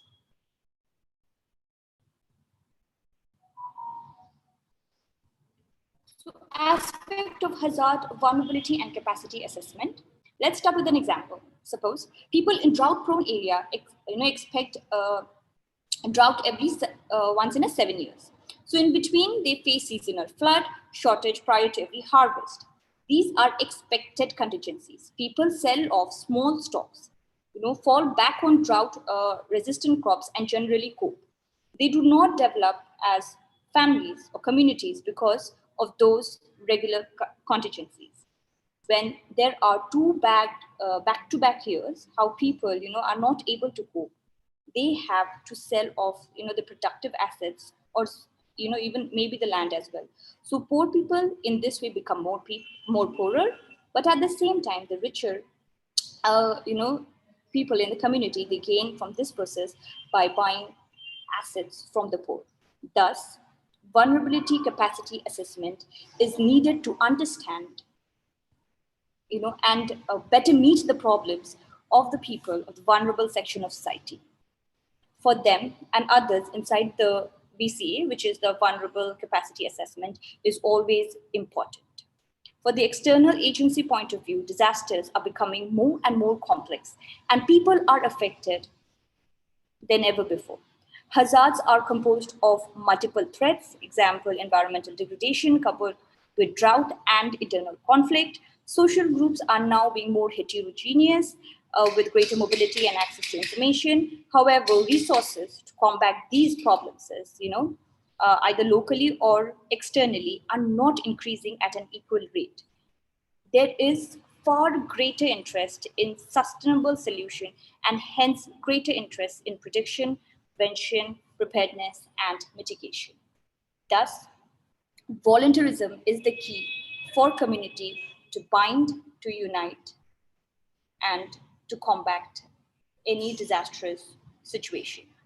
Thus, it is very important to encourage every community member, especially women, and also respect the point of views of all sections of society. Stimulate interest by giving concrete examples that are relevant to the situation in the villages, and also varying the activities. It is extremely important that women participate in the process, since they may be able to identify risk that men are not, necessarily considered, and thus they are often the ones who take care of vulnerable people, such as children, elderly, disabled people. So if required, we should hold separate training session for both men and women, and later synthesize the result into a common vision. Thus, volunteerism should be taught how to, it should be taught how to conduct various workshops to raise awareness, reduce risk, and teach mitigation measures. So I would like to end my session here.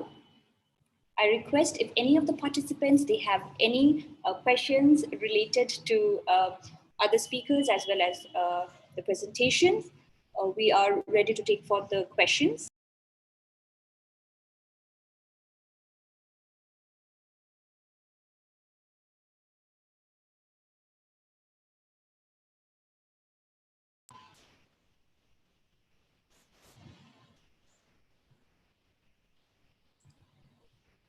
We are open to questions, or if there is any participant who wishes to share any of their experiences,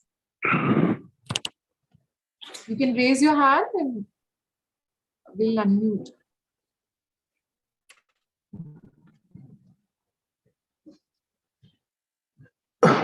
Hello. Yes, sir, you're audible. You can speak, sir. Hello. Yeah. Hello, this is Paul Patrick.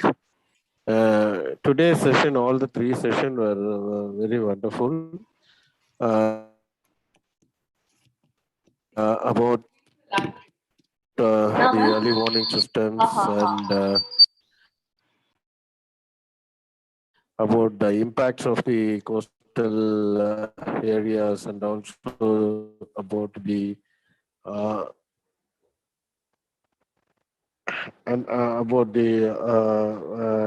coastal communities networking.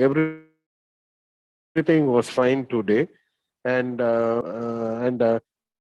also we are like to see attend the tomorrow's program. And if there is any no information regarding tomorrow's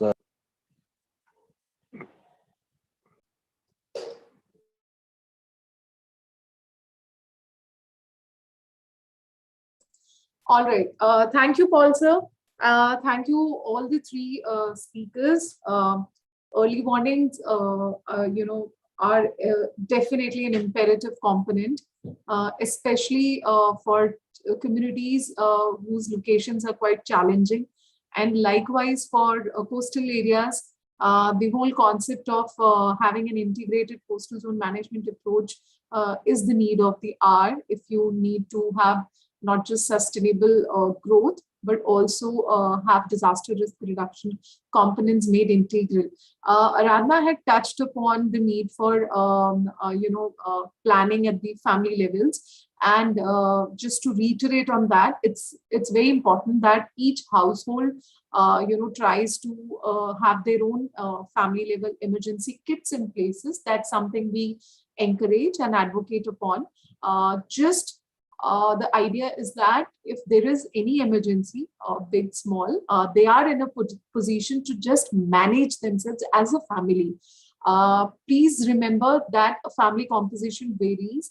For the external agencies that walk in to help you out, they are not aware about the composition of a family. And like we were discussing yesterday about the social vulnerability fabric, you may have women, children in different age groups. You may have elders in the houses. You may, as a family, have some comorbid family member, with certain specific medication requirements. So that makes a complete family composition very different. And for the external agencies, it's not easy to cater to their needs during emergencies. This came out very starkly in many disasters. But to quote one specific one is the Uttarakhand 2013 flood deluge. So it started with heavy rainfall from cloudburst to a glacier lake outburst. And then there were multiple landslides, which then converted into a flooding situation. The Kedarnath region and neighboring districts were severely impacted. Why we quote the example of Uttarakhand 2013 is for various reasons. So you have something known as environmental degradation because of developmental activities being there as one of the components. And then unfortunately for Uttarakhand, that particular, those particular 2-3 days, the initial days saw multiple hazards occurring together. So generally when we discuss disasters, we talk in context to one particular hazard or maybe 1 or 2 hazards, and then these hazards are turning into a disaster situation. But for that particular year in Uttarakhand, there were multiple events that happened and kind of shook the whole administration. It was difficult for Uttarakhand administration to manage that situation because of the hilly terrains and the mountains cut in various places. All right. Now, challenging part for Uttarakhand at that time was that it was monsoon season A. So they were constantly, they had to, the challenge of facing rainy days was very high for the response agencies.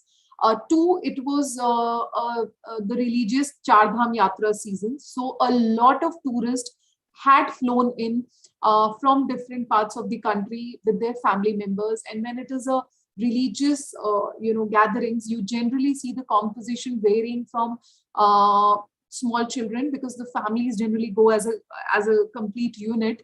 And there were a lot of elders in the families that were a part of this group. So it was the foreign tourists, foreign means from different states, from other states of the country, that were severely impacted because of this particular emergency situation. So it makes very important that social vulnerabilities are catered to and kept in mind whenever we talk about preparedness, and maybe at the household level or even for response agencies who visit a particular area for carrying out these response activities. So if you are confined to your houses and you tend to face a small emergency, it is advised that have emergency kits in places. The composition of the kit can vary. Definitely one thing that goes out of stock immediately following certain disasters is the drinking water availability. So you may have lack of drinking water supply, and that means you need to store some amount of water to sustain for as long as an external help reaches you or your family members. You may have the first aid kit.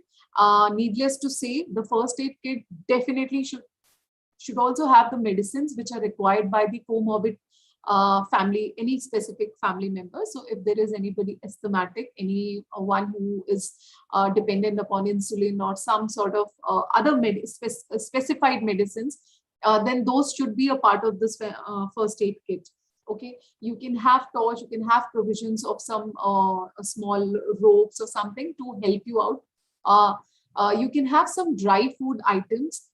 We encourage sometimes to go in for local, level, those snack items, which are very specific region wise. So anything that you feel can last long and provide you with some amount of energy, ranging from maybe glucose biscuits to some sort of small snacks, local snacks, to even that in Hindi we call it that bhunawa chana. So you can have those peas, the dried forms. They are they provide a lot of energy. You can have small amount of toffees, especially chocolates. They are very rich source of energy. So if the idea is to sustain until the external help reaches you. You can also have some other local items. You can have dry fruits as far as possible if you can manage. So a little bit of raisins or almonds can be very handy. It's also important that you keep some amount of cash.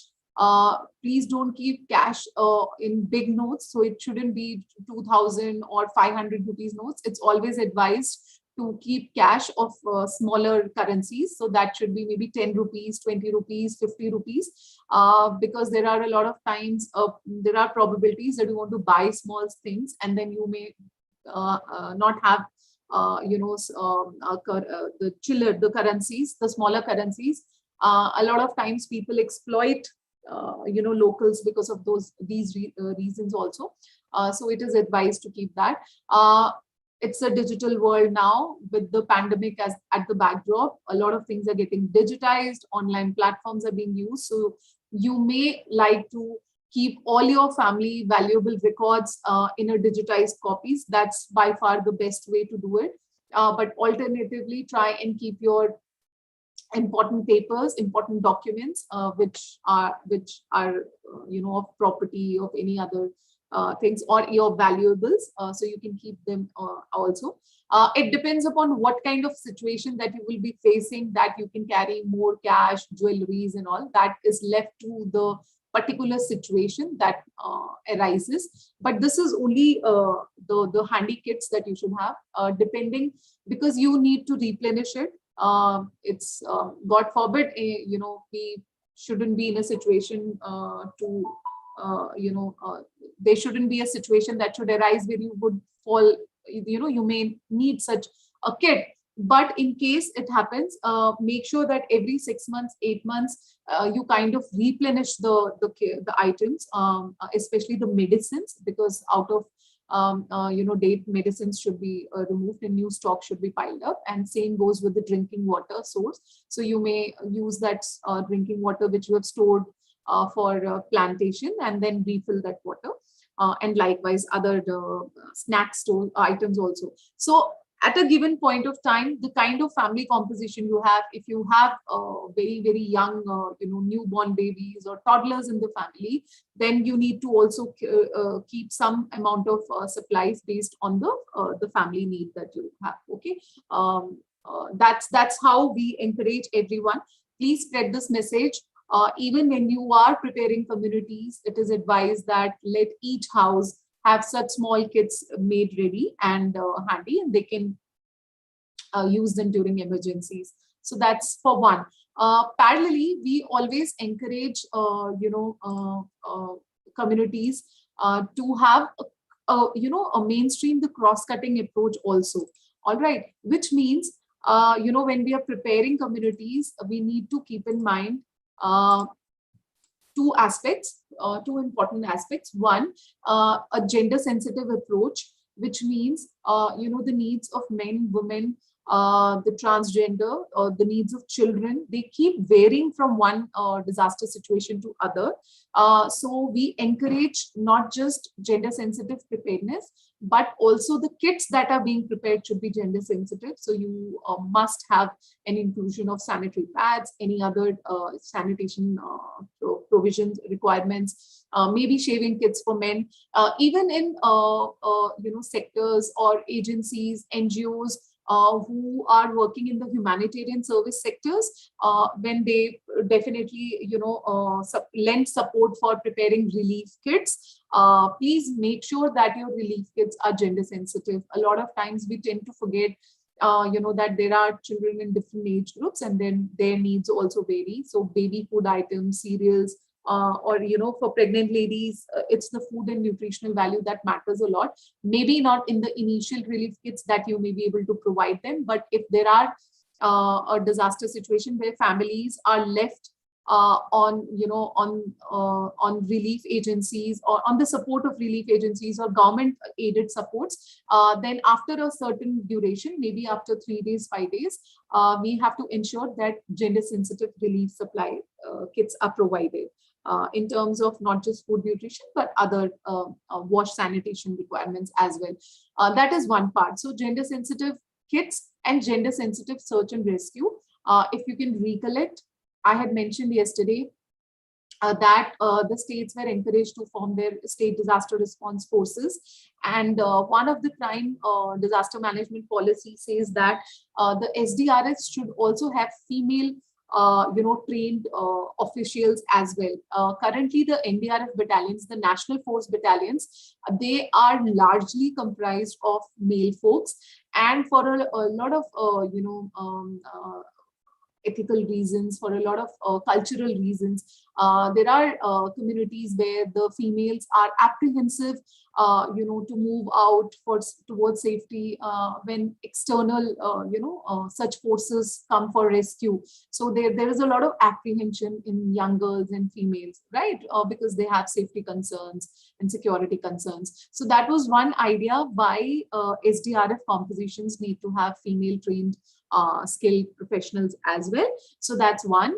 And two, when you are working from whichever aspect, the government agencies, the private or other humanitarian services, when you are working with communities in relief camps, you should again ensure the safety concerns of females, and also especially if there are pregnant ladies, there are feeding mothers, then one need to respect the privacy that they demand. All right. So these are the kind of gender sensitive approaches we try to preach and make sure that all voluntary organizations, all agencies that play a role in response imbibe these principles. Just to before winding up, to reiterate from the coastal community perspective, we had one session today on integrated coastal zone management approach and the notifications. Unfortunately, it took very long for the integrated coastal zone management. The IC, initially it was the coastal zone regulation notifications, and they have been revamped over the years based on the kind of inputs they receive from different stakeholders and also from the fishing communities. Obviously, the people who actually are the community who need these guidelines. So they've been renamed and revamped as integrated coastal zone management plans, right? ICZMPs are also prepared now. But like I was saying, it took very many years for the inclusion of disaster management or disaster risk reduction into these integrated coastal zone management approaches, which were, I think, to the best of my knowledge, in the 2018 notification guidelines, for the first time there was this inclusion.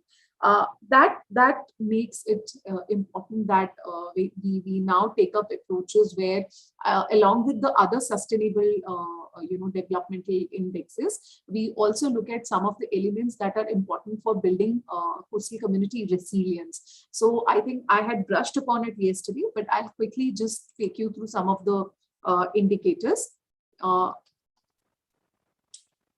So one was governance. So how we did talk about it yesterday. So, what kind of local level governance systems are in place, what kind of last mile services are being provided, how easy or challenging they are. And this can be referred to and related to the first session for today, which was early warning systems. So, definitely we have advanced in terms of the technology, but there is still challenges and gaps in terms of the dissemination of these warnings. Of course, there are very, very localized mechanisms, developed by communities, by the panchayats, by the local district administrations also, to ensure that timely warnings are disseminated to the people in need. But still there are challenges because of a lot of secluded and maroon zones that we have in our country, especially even the coastal areas for that matter. So that makes governance one of the critical concerns when you talk about resilience building. Of course, coastal resource management is another important component. How these coastal area resources are being used as livelihood portions for the people, local coastal community people, and at the same time, whether we are carrying out or utilizing the environmental services in a sustainable manner or not. So what kind of risks and hazards are imposed on the coastal lands, in terms of the coastal protected zones, the conservation areas, or in terms of critical habitats also. So that also ranges from the land portions to also the sea part, and that's what some of the sustainable goals, sustainable development goals highlight. So the SDG goal number 13, though, talks about climate change and the needs therein. There are the goals of sustainable, I think 15, SDG 15 talks about the life below water. I'm sorry, I may be wrong. It must be either SDG 14 or 15 that talks about the importance of life below water. So, the blue economy that we are trying to talk about today. There are ample projects of Government of India which talks about, harnessing some of these resources from the perspective of livelihood generation and as useful resources, but in a sustained manner, not to forget to even protect them from getting exploited because of developmental activities. So what kind of plans and projects are implemented in such areas, in such coastal zones, in different zones? So you have zone 1, 2, 3, 4, and then the regulations vary. So what kind of activities are permitted, and what kind of impact assessment studies are being done, or whether the impact assessment they talk in favor of letting the project work or not. So how much that is one part. And two, at the local levels, you know, there are a lot of people, the communities, they have their own indigenous knowledges about preserving their forest or their fisheries. I remember Pichavaram, we visited Pichavaram after the tsunami, and we were talking to some of these local community members there. So an old gentleman, you know, from one of the fishermen, he did not know how old he was, what was his age, but he knew some of the biological names of the botanical names of some of the mangrove species which were there, and also the importance of the mangrove forest for the local communities. So that's the kind of knowledge the local people have. It's just that we need to tap it and mainstream it with our efforts. So that's for coastal zone management.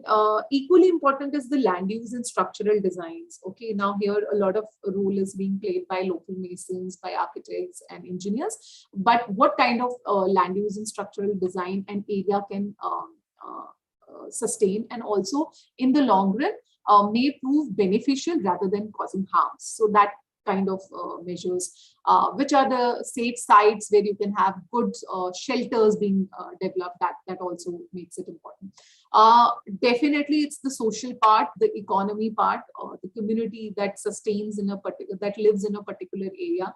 It's the concern of the, you know, the communities living there. So what kind of environmental sustainable livelihoods they have, which can either resist some of the hazards, or maybe at least you know, minimize the impact of these hazards, or have very, very small scale disasters, you know, from these hazards converting into not big disasters but small disasters. So do the communities have any kind of skills or capabilities to have alternative occupations available with them? Do they have any skill sets that if they cannot take up farming for a certain duration, can they opt for another livelihood opportunities or not? Or what kind of schemes can be designed to help them build their skills for some kind of alternative occupations? How much of dependencies do these communities have on external aid if there is any disaster situation? What are the rights of men and women? How much of training and capacity building do they have? To what level, to what extent do they contribute, or do they need you know, some more capacity building initiatives, and likewise? So some of these concerns can be centered around the community's concerns. Understanding, having a good understanding of knowledge of risk is very important, because a lot of times it's the ignorance that causes a lot of harm as well. So, you know, the community members, how aware they are about, or how risk informed and risk knowledge do they possess in terms of their areas, in terms of the kind of populations they have, in terms of the different needs of the different differential groups that comprise of their community, in terms of the kind of strong institutional support systems that are present at the local level, what kind of NGOs and CBOs or youth groups are functioning there, how they can be seen as their capacities and can be harnessed for building capacities of the local people, what kind of public awareness initiatives are present in that area, how much of people are aware, or do they actually get sensitized or not.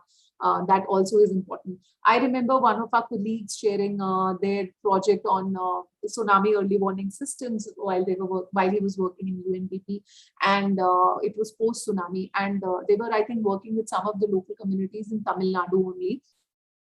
So they had they were trying to test the tsunami early warning systems. So, you know, they did generate a good technology, they did generate a good public address system, but until the people you know, until the people were informed that, you know, okay, you know, these are the kind of warning sirens that will be played, and it's a siren, which means that you have to evacuate, or it's an alert siren. So that level of sensitization needs to be also passed through. So that's the importance of sensitizing or mass awareness, that initiatives that are required at local levels.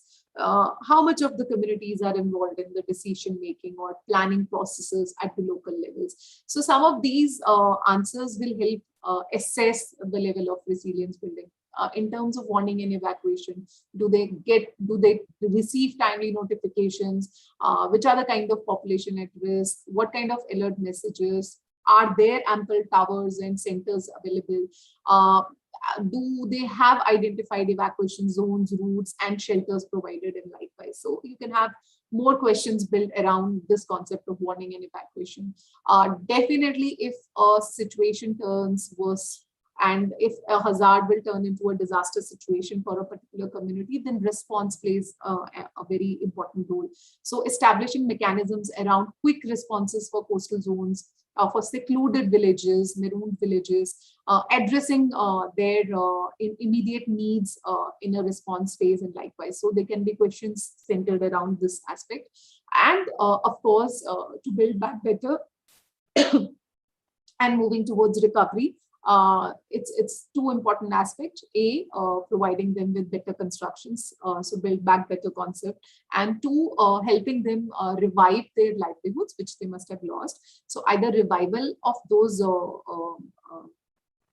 occupations, or providing them with alternative rehabilitation measures. So it talks about long-term planning and accelerating that process of quick process of rehabilitation and bringing the community members back to a state of normalcy. So these are some common parameters around which you can build some of your projects or some of the questions, and assess the levels of resilience and identify the gaps. So maybe a community is good in terms of response, but they do not have good plans for building back better or for smooth recovery. So projects can be built around these initiatives. So just wanted to quickly share with you all some of these indicators and parameters as well. Yeah, so thank you for now. And if there are any questions, we can take them up, or otherwise we'll wind up for today and meet tomorrow. Thank you, Dr. Sushma, for sharing presentation on coastal community resilience and emergency kit management. So we have successfully completed the second day of 3 days online training program on disaster risk reduction strategies in coastal communities. We request the participants tomorrow to join us on the on Zoom platform at same time, 11 a.m. And till then, take care and bye. Bye, everyone. Hello. Bye, ma'am.